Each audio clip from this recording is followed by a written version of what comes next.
ಕರ್ನಾಟಕ ಸರ್ಕಾರ ಯಾರು ರೂಲ್ ಮಾಡ್ತಾ ಇದ್ದಾರೆ? ಆ ಕೇರಳದ ಜನರಲ್ ಸೆಕ್ರೆಟರಿ ಇದ್ದಾರಲ್ಲ, ಯಾರು? ವೇಣುಗೋಪಾಲ್.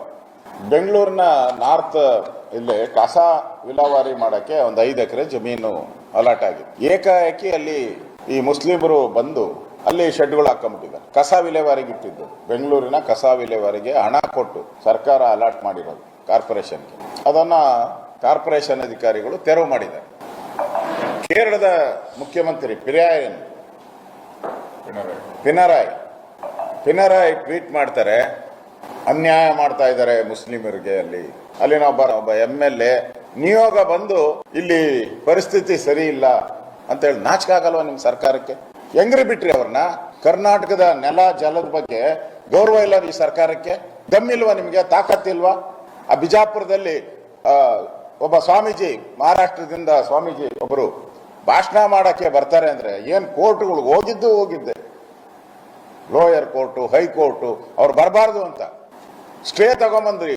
ಜಿಲ್ಲಾಧಿಕಾರಿ ಏನವ್ರಿಗೆ ಬ್ಯಾರಿಕೇಡ್, ರಸ್ತೆಯಲ್ಲೂ ಬ್ಯಾರಿಕೇಡ್ಗಳು ಹಾಕ್ಬಿಟ್ಟು ಪೊಲೀಸವ್ರನ್ನ ಗನ್ನಿಟ್ಕೊಂಡು ನಿಲ್ಸಿದ್ರಿ. ಇವ್ರಿಗೆ ಯಾಕೆ ನಿಲ್ಸಿಲ್ಲ? ಇವ್ರಿಗೆ ಹೆಂಗ್ ಬಂದ್ರು? ಇವರು ಯಾಕೆ ಬಂದ್ರು? ಹೆಂಗೆ ಒಳಗಡೆ ಬಿಟ್ರಿ ಪರ್ಮಿಷನ್? ಇವ್ರನ್ನ ನಾಚಿಕೆ ಆಗಲ್ಲ? ನಮ್ಮ ನೆಲನ ಬಂದ್ಬಿಟ್ಟು ಅವರು ಕಾಮೆಂಟ್ ಮಾಡ್ತಾರೆ. ಅವ್ರ್ಯಾರೋ ಕಾಂಗ್ರೆಸ್ ಹೈಕಮಾಂಡ್ ವೇಣುಗೋಪಾಲ್ ವರದಿ ಕೇಳ್ತಾರೆ. ಇದನ್ನ ನಾಚಿಕೆ ಆಗಲ್ಲ?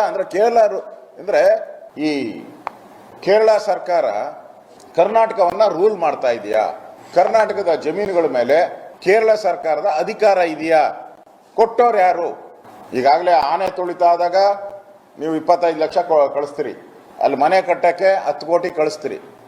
ನಮ್ಮ ಟ್ಯಾಕ್ಸ್ ದುಡ್ಡು, ನಮ್ಮ ಬಡವರ ಟ್ಯಾಕ್ಸ್ ದುಡ್ಡು ಕರ್ನಾಟಕದ ಕೊಟ್ರಿ. ಇಲ್ಲಿ ಈಗ ನೋಡಿದ್ರೆ ನೆಲನೇ ಕೊಡ್ತಾ ಇದ್ದೀರಲ್ಲ. ಅವ್ರು ಬಂದು ಕಾಮೆಂಟ್.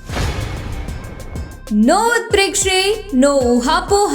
ತಾಜಾ ಸುದ್ದಿ ನಿಖರ ಮಾಹಿತಿಗೆ ಬ್ರೌಸ್ ಮಾಡಿ ವಿಜಯವಾಣಿ.net. QR ಕೋಡ್ ಸ್ಕ್ಯಾನ್ ಮಾಡಿ ಆಪ್ ಡೌನ್ಲೋಡ್ ಮಾಡ್ಕೊಳ್ಳಿ.